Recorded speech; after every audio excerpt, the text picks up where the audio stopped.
Well, I think there was really in Australia, and to generalise it, it's probably better, because there was an ideological struggle that was going on.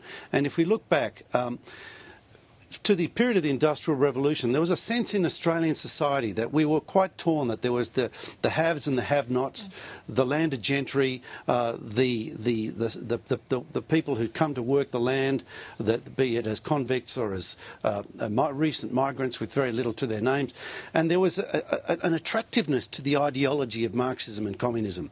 And when the Russian Revolution took place in 1917, there was this sense of euphoria amongst people who were inclined to believe the rhetoric from the communist ideology, that this was an exciting future for Australia. And many people, there's been books written about this, waiting for the revolution to happen in Australia. And of course, you know, Manning Clark put it very nicely, in the kingdom of nothingness, it's very hard to generate the critical mass for the enthusiasm to stage a revolution. And of course, that's what ASIO was all about, monitoring people who are looking to stage a revolution, the revolution that never came. How far back was ASIO monitoring Albert James?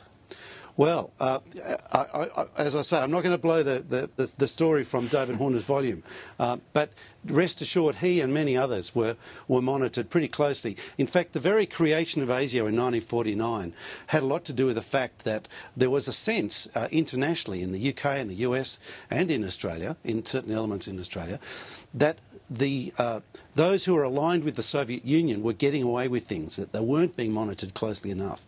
And so ASIO's very creation is linked to this attempt to round up people who are involved in espionage, and that's why David's volume is being called the spycatchers. It's worth looking at. But John, obviously ASIO wasn't that concerned about the information going back to the KGB. No, they were concerned. They just weren't sure how to stop it.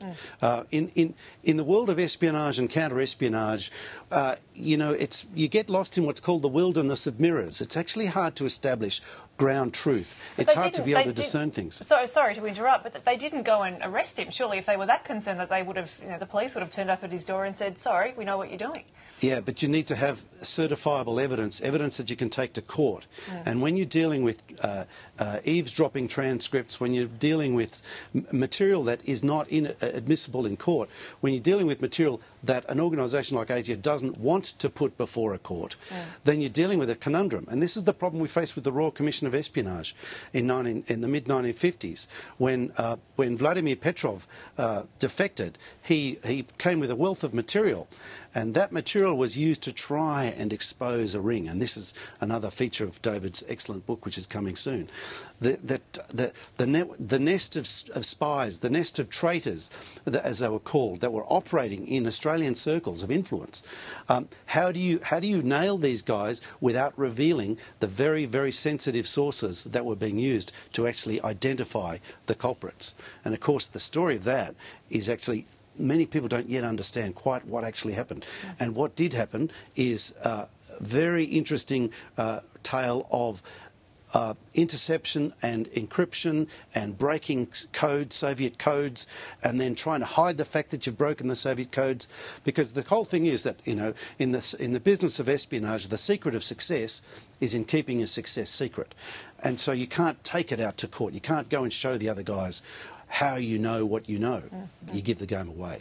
All right, John Blaxland, we'll have to leave it there, but thank you for your time. Pleasure.